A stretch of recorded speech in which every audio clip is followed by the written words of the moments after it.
It's so embarrassing because I got nothing to show for it. And not only that, I've lost so much money. It's unbelievable. I let my excitement of coming back here to Zimbabwe after living in the UK for more than 23 years, that excitement really made me miss so many things that could have made things better for me. You can imagine all the bricks, the cement, it's all gone. I used to have cabbages, over tomatoes, yeah, all this place. It was really nice before.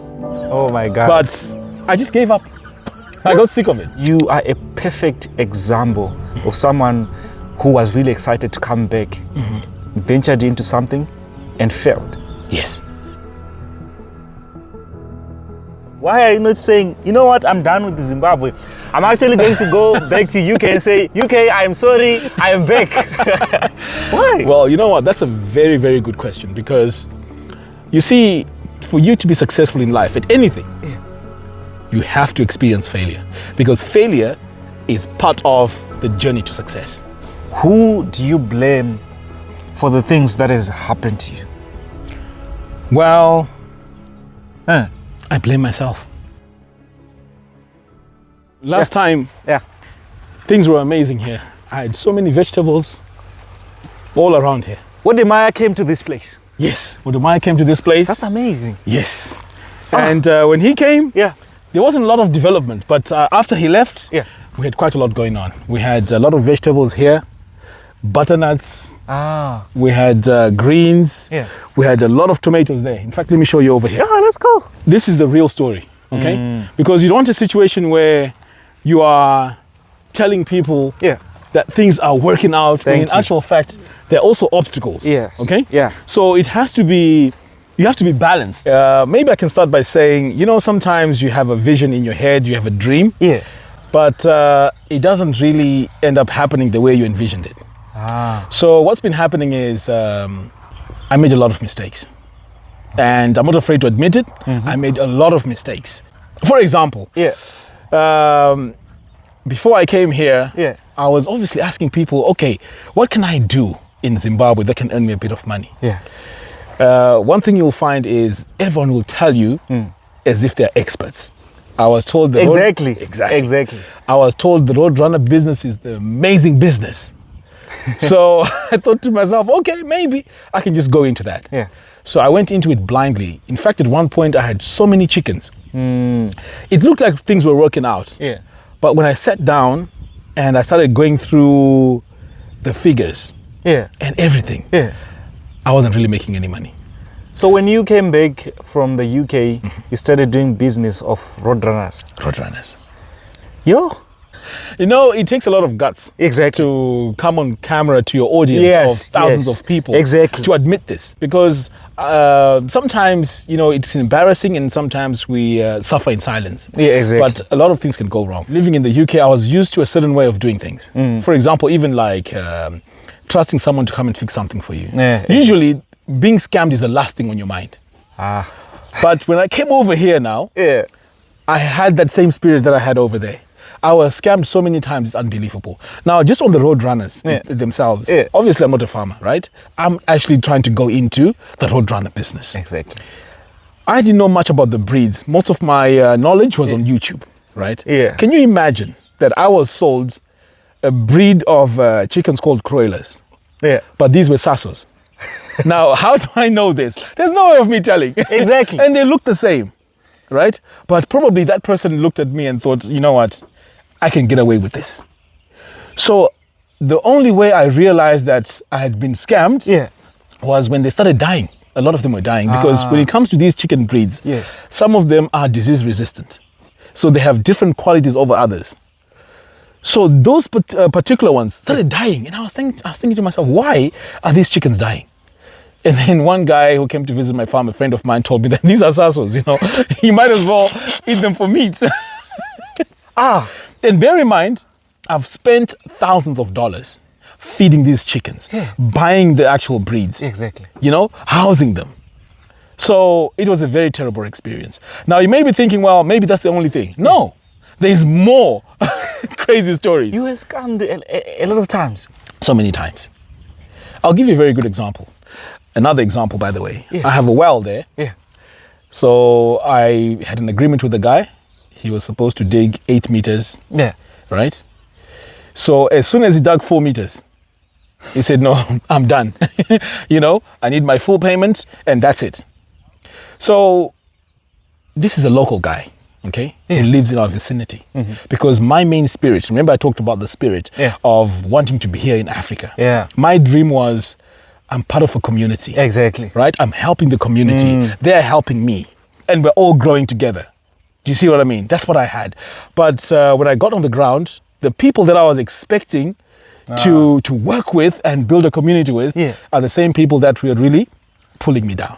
I think it's a problem with us people. We now have that negative basic mentality in our minds. We have that instant gratification. We don't think about the future. Absolutely. If he had done his job well, next time you're going to recommend him, even call him for another job. Absolutely. Look, the guy, as I mentioned, is local, right? I would have probably needed 4 or 5 bowls here. Exactly. Do you see what I mean? But he messed it up on the first one. If I show you the state of it, you'll be shocked. And there's no water. But because I didn't want to create a lot of confrontation, I just paid the guy. And I said, you know what? Here's the money, but we're done. When it comes to business, we're done. Because I didn't want to go back and forth and, you know, I go and report him to the police. And I don't have time for that. You know, I'm trying to settle. This is the well. It's messed up. Big time. You see? So imagine you pay $500 for this. And it's not even a complete job. Yeah, you need to be very careful. Yes. So this is the well. Yo. And I paid $500 for this. And you know what the implications of this? Yeah. This was supposed to be the well that was supposed to be watering all the vegetables here. I used to have cabbages, tomatoes. Yeah, all this place. It was really nice before. Oh my God. But I just gave up. I got sick of it. Because the idea was, with all these things in place, my family, the wife, the kids, they're supposed to be here with me. Exactly. But I spent almost a year. And right now, it's even more embarrassing because I've got nothing to show for it. Let's talk about your life in the UK. How was it as a Zimbabwean? Wow. Well, at first, again, I'll give you the vision, okay? Before I left to go to the UK, I had this vision because I used to watch a lot of football. Exactly. I used to think everything is just, you know, perfect. Everything's amazing. But the moment you get there, it's different. Really? It's totally different. So I would say I went there when I was very young. I was, 21? And while I was there, it was work, non-stop. No. It was serious work. No social life at all. No social life, and then the weather was terrible. But you know what made it very difficult for me was I became very lonely. I started becoming very depressed. But of course, it wasn't like visible, or at least I didn't even know what it was. You know, sometimes you just become angry for no reason. You know? That was me. In fact, I felt like I developed a character of just becoming so angry, and I got so used to it, it became a part of me. Because it's so tough over there. So on one hand, you're trying to settle, right? But on the other hand, you've got bills to pay. You've got a family to take care of, and the money's not enough. Yeah. So it hasn't been very easy. This is why my enthusiasm of wanting to come back here was to sort of like relax. So even here, I don't have much, right? But I'm at peace. That's important. Do you see the difference now? Yeah. When I'm over there, I have to make sure I meet this bill. This bill is coming through the, you know, the letterbox. This needs to be paid. Phone calls everywhere. So just that constantly in your face. I mean, it's very difficult, and I'm sure a lot of people can say the same who are actually living in the United Kingdom. I can't say much about the United States because I don't know, but the life is just way too fast. Even the time, it moves so fast, it's unbelievable. Majority of people who stays in the diaspora, from my own discovery, I found out that when they come back, most of them, they want to invest in the rural areas. Why do you think it's that way? Yes, there's several factors. Most people, when they go to the diaspora, they're living in cities because that's where majority of the work is. Exactly. And the rural life there is actually even more expensive. So I've been told. Yes. To say you live in the village. Yeah. While you're in the United Kingdom. Yeah. Wow. No, the villages are for the people who have money. So it's actually the opposite. The cities is where the work is. It's so crowded and everything is happening there in the cities. So imagine 20 years of living, in the city. So you want a bit of tranquility, quietness. So this is why even me, ideally, I would love to build my house here. Yeah. Can you hear? I'm hearing the sounds of birds. Exactly. A nice breeze. Waking up to this. What more can you ask for? Do you see what I mean? Yeah. So that is why I think a lot of people who are in the diaspora want to go and experience the village life. Because it's very quiet, it's very laid back. So you're here now. Do you think about giving up? Have you ever thought of it? Giving up cannot be part of the journey. Because if I give up, I feel like I've let so many people down. So if you look at the people that saw my first video, Yeah. I saw the comments, there were hundreds of comments. So I felt like a lot of people were looking at that and felt inspired. So me giving up is almost like saying to everyone that felt that, that excitement that, it's not possible, So I have to find a way to make this work. It can take time. It's going to cost me a lot of money. Yeah. But this has to work. I want this to be a story where we can look back and say, okay, we had some stumbling blocks, Yes. but we managed to overcome them. So what do you have to tell people who are coming back from diaspora to Zimbabwe, Africa in general? Yeah, there's a lot of things that I would like to advise them. First of all, you need to do your research, okay? Before you even decide on moving back to whatever country it is. You need to do your research. That's number one. Number two, you need to have some sort of backup monies, okay? Because if you come with 20,000 to even say Zimbabwe, 20,000 is nothing. It's absolutely nothing. I hope you guys are listening. It's not even enough. It's not even enough. Really? You need to have, you need to leave, let's say the United Kingdom or wherever you're leaving. And then when you come here, you need to have some sort of a backup fund where the money is coming through. Because if you don't have that and your initial amount of money has dried up, what then? Thirdly, when you come over here, again, I'll talk about the vision. You're going to come here thinking, I'm in the same boat with everyone loves me, everything is all good. But when you get here, you'll be shocked that you're a lone soldier. You're on your own. I can tell you right now, I don't get help from anyone. I'm on my own. So I'm pretty much fighting my own battle.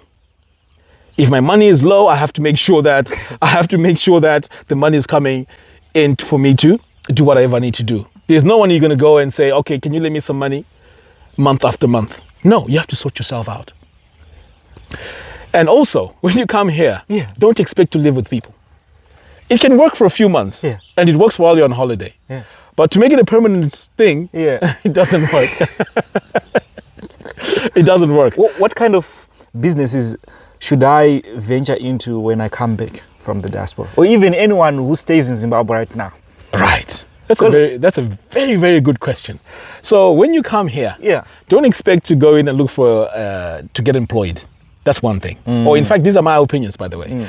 I wouldn't say come here and get employed unless you have a very high, experience in whatever field it is. But I wouldn't recommend that you do that. So if you come here, you need to sell something. Okay? And I would, even though I'm saying I failed, I would highly recommend that you go into agriculture. Whether it's horticulture or whether it's, chickens, goats, whatever it is. Why am I saying this? Why am I saying this? There's a shortage. Even the chickens themselves. Do you know there's a shortage of chickens in Zimbabwe? I was shocked because every farmer that I met, the people that are doing it big, the people that are doing it right, they told me that we are not meeting the demand. Yes. That is why, if you look at Irvins, right, they're actually doing contract farming. They can't even meet the demand. This is the biggest company here in Zimbabwe, right? They can't even meet the demand. We had to import chickens. Can you imagine? It's happening in Zimbabwe. It's happening in Zimbabwe. I met this guy who is doing rabbit farming. Yes. I mean, we look down upon rabbit farming. No. I was in Blawayo recently. Yes. And there were many of us in the bus. We were going to this farm. We were going to learn goat farming. And he started saying, can you imagine, when I was growing up, I was looking down upon goat farming. And right now, people are looking for goat farming. Absolutely. Absolutely. There's a high demand. In all these areas, there's a serious demand. I mean, think about it. Yeah. Everyone needs to eat. Exactly. We can look at agriculture and say it's dirty. Even us going to school, we looked at it as agriculture. Who does that, you know? Yeah. But everyone needs to eat. So everywhere you look, you go into the main city. Yeah. You go into residential areas. Yeah. Everyone wants to eat. They want cabbages. They want tomatoes. They want onions. Where do you think they're going to be coming from? You know, I think people like me grew up having that perspective on farming that farming is manual labor. It was a way of punishment to everyone at school. What do you think about that? What that has done to our mind? Even me, my mom used to do sweet potatoes. Yeah. So when we used to be woken up in the morning to go there, it felt like a punishment. Exactly. And the schooling system does not also do a very good job of promoting farming as well. You see. And this is something that I would like to see here, you know, in Zimbabwe, more of promoting the farming side of things. So yes, it looks like a punishment because it's too manual. Exactly. Do you see what I mean? Exactly. But right now, you and me, if we want to venture into farming, right, we don't have to do the manual stuff. We can just manage it. Yeah. Right? Yeah. It's like me physically. Do you think I'll be feeding the chickens physically like that? Nah. No. I want to create employment, get some guys who are willing to do it, to then do that work. Can I go in the farm and start digging and start applying the foot? No. I get a group of guys, they come in, they work, I pay them, I manage it. That's pretty much, you know, what farming is about. It doesn't mean that you have to do the physical work. So yes, it does seem that way, for sure. Now, there's something else I want to show you. Yeah. So I came here, I was so excited. And I said, and someone gave me actually a very good tip. Yeah. He said, do not use, buy bricks, you know, don't waste money. You can just use farm bricks. Farm bricks, farm bricks. Yeah. So I thought, you know what, that's a very good idea. Yeah. Got some local guys. Yeah. They came over and now it's a pattern, right? Yeah. Let me show you the bricks. It was very devastating, you know? People who have never done it before, yes, they can actually tell you that we can do it. They'll tell you we can do it. I mean, that's a problem with us. Yes, it's a big problem. But you know what? Yeah. With all this, like you mentioned something very interesting earlier on. Yeah. It's the short-term gratification. Exactly. You see, they don't think about the future. They don't. I want people to know that it's not easy. It's a journey. It's a serious journey, but you know what's exciting? Yeah. When you get to the destination, it can be very exciting. Because the goal is to get to the destination. Right, so these are the bricks. And you paid money for this? A lot of money. Yo? A lot of money. In fact, let me give you one as a sample so you can see how bad it is. You guys, look at this. This is not good at all. This is the brick. Can you imagine trying to build something with this? In fact, I think we can even break it, you know? It doesn't last at all. No. Oh, look at this, look at this. It's just waking up. I know. So I paid the guys to actually mold them. Yeah. And then I paid another guy to burn them in the oven. Yeah. So all that is money wasted. Imagine. So this was a waste of money. A loss. Everything that I wanted to build, I couldn't build. You've lost so much. A lot of money. If I was you, I'm telling you, I would have given up. You know, I can even go as far as saying I lost more than 40,000. I know it seems like it's a crazy number. Yeah. I'll just give you one figure. 1,000 Roadrunners. Yeah. If you sell 1,000 Roadrunners at $10 each. Now think about me feeding those 1,000 Roadrunners for almost a year. Those Roadrunners cost a lot of money. So you're feeding the Roadrunners? And can you believe the guy I put in charge to take care of these chickens? Yeah. What happened is, there was a time I had to rush back to the UK. Yeah. For 2 months. In fact, 2 or 3 months. Yeah. When I came back, can you believe 1,000 Roadrunners were dead? Really? And these are chickens that roam around. They're not broilers. Exactly. Roadrunners. Roadrunners. 1,000 were dead. Why? How? That question is not answered till today. But just imagine, 1,000 dead. That's why I abandoned the whole project. What's the point? What's the point? Do you see what I mean? 1,000 Roadrunners. 1,000 Roadrunners. Dead. Do you think that it's a good thing as a farmer to be on the ground? Yes. 100%. Do you know why? Yeah. Because when you're on the ground, Yeah. at least you can see what is happening. Yeah, exactly. Do you see what I mean? Yeah. You can see exactly what is happening. Because being told on the phone, Yeah. it doesn't work. Unless you're one of those guys who are very, very lucky to work with a very reliable team, then that's a different case altogether. In the future, I'm going to come back and witness the progress. Yes. And I don't know when, but I feel like it's going to be a journey for you, and it's not going to be easy. What I'm happy about is that you're consistent. What do you think about agriculture in general? Do you think that agriculture is the backbone of Africa's economy? Absolutely. Really? Absolutely. Absolutely. You know why? Yeah. We have the perfect climate. Thank you. Right? We also have the labor. Do you know we have so many young Africans here? Wants to be employed. Exactly. And did you know that a lot of the fruits, vegetables, they're actually exported to the UK? So you can't go wrong with agriculture. You can't go wrong. It's amazing. So what we have here, we have a structure this here. was a major project. I was at home. I assigned these guys to work on this. Now, at one point, the wall was actually quite high. Everything was looking good. But guess what happened? Yeah. They called me to say the wall fell over. I'm sure you can see a lot of bricks here. And I'm sure you can see the bricks, everything falling over here. Oh, you see that? Oh my God, this is a loss. Do you see that? Yeah. So when this happened, at first I said to myself, well, imagine if I had chickens in here. So what was happening was we paid for all the materials. But what these builders do sometimes is they put aside some of the cement. So they mix, instead of mixing the proper way, they put more sand. So this is why this thing was not stable. A lot of people, a lot of companies are doing that these days. They are not being fair. There's no integrity at all. Yes. Why? Why are we doing this to ourselves? Yeah, I think, again, that short-term gratification, it's very sad. Who is going to employ them?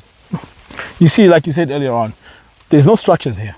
Can you imagine a situation where if this guy was going to do a very good job, he was going to do even more? Exactly. Do you see what I mean? I was going to need a durable here. You see? I was going to need some houses here. I was going to come and make a video and ask who did this.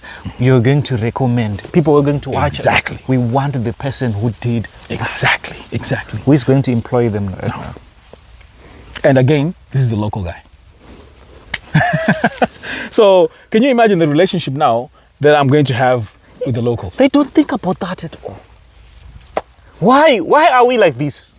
Yeah, I mean, I guess maybe people think if you're coming from the diaspora, you have a lot of money.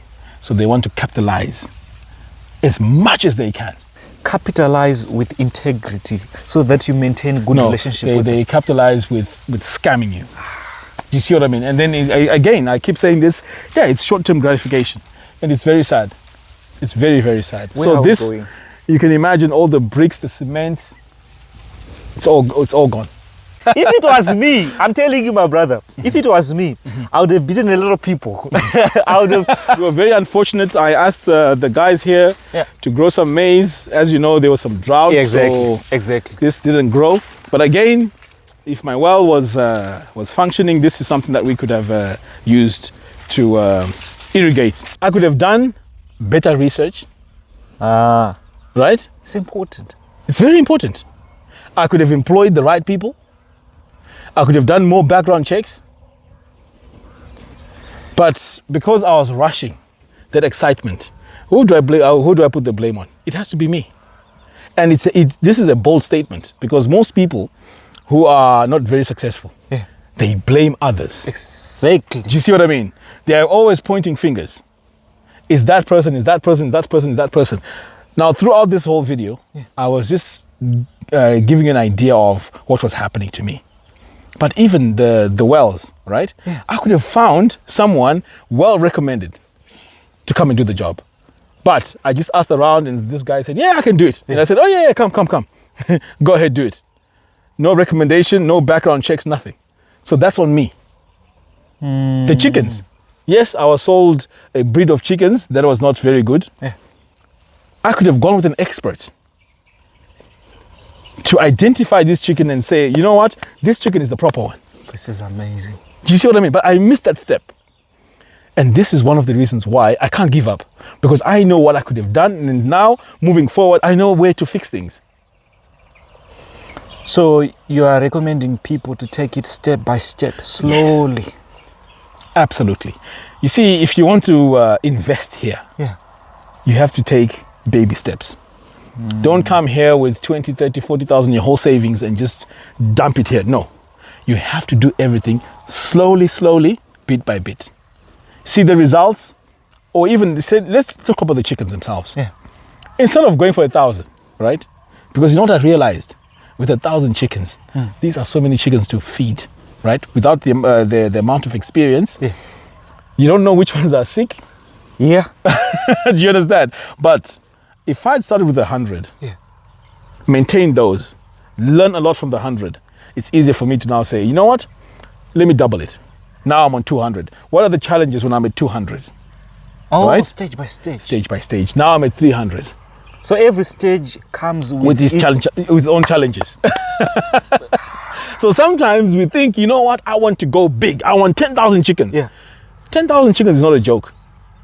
Because the challenges you can get with 10,000 chickens is serious. Imagine being hit by a disease in those 10,000 chickens. Vaccines only will probably cost you about 1,000. Not only that, they'll die. So if you can't manage 100, how are you going to manage 1,000? Same thing with farming. You go in, practice on a small piece of land, see how it goes, then expand it. Because chances are you're going to be laymen, just like me. I'm not a qualified farmer, but I have enthusiasm and I have a lot of interest around farming. Exactly. So I'm learning as I'm going. Of course, you can also find experts here and there. But my thing is, do it nice and slow. Don't rush it. I'm learning. And I love this. Honestly, yes. I pray that people listen to this conversation. Yes. And it's going to help a lot of people. People are coming back, making mistakes, and at the end of the day, they don't see the bigger picture. Yes. So this is a long-term thing. You know, sometimes businesses or even farming itself, we want to do it over a year. No, this is a 5-year project. This is a 7-year project, but we want to do it in 1 year, and this is where we fail. What about educated people? People claim that we are educated in Zimbabwe. We have never left Zimbabwe and say we are educated, we are looking for employment, we are not finding any job. What's your advice to those people? Right, my advice to that is, literally, if you just look at Zimbabwe, how does Zimbabwe earn its money? It's through two things: mining and farming. Wow. So if you're coming here wanting all these type of jobs, right? They have to be created around farming. Farming now has to be the umbrella, okay? And then all the other jobs come through that. Engineering, AI, you know, everything else comes under farming. So if no one wants to go into the farming and we're neglecting it, how are jobs going to be built to support that farming? We're killing our own economy. Exactly. If we don't do that. Exactly. We're actually shooting ourselves in the foot. So we're crying for investments, right? Yeah. There's plenty of land here, and there's a lot of knowledge people here. Exactly. One farm itself can develop create employment. Exactly. And not just in farming only, getting your hands dirty. Yeah. No, we're going to need engineers. We're going to need artificial intelligence. Yeah. We're going to need programming. We're going to need, there's so many sectors that come under mining. Or farming. There's now what they're calling precision farming. Yes. You can make a lot of money. Absolutely. Automation. Right now, there's a lot of automation in farming, right?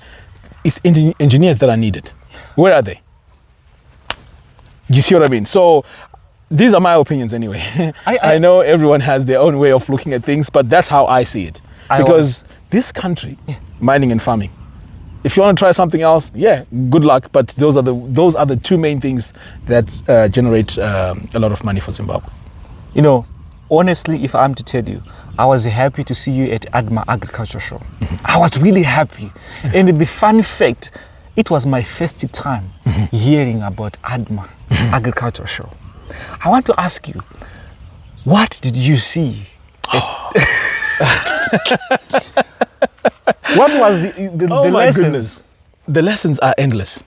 I went to an organic stand. They were talking about organic farming. Yeah. I went to the chicken stands. There was, Fiverr, right? Yeah. They were telling me about chickens because obviously I'm interested in that. Yeah. There was so much information I managed to get in a very short space of time. Exactly.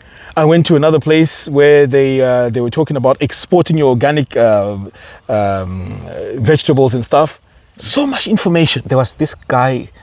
This guy is trending right now in Zimbabwe. He's exporting agricultural products.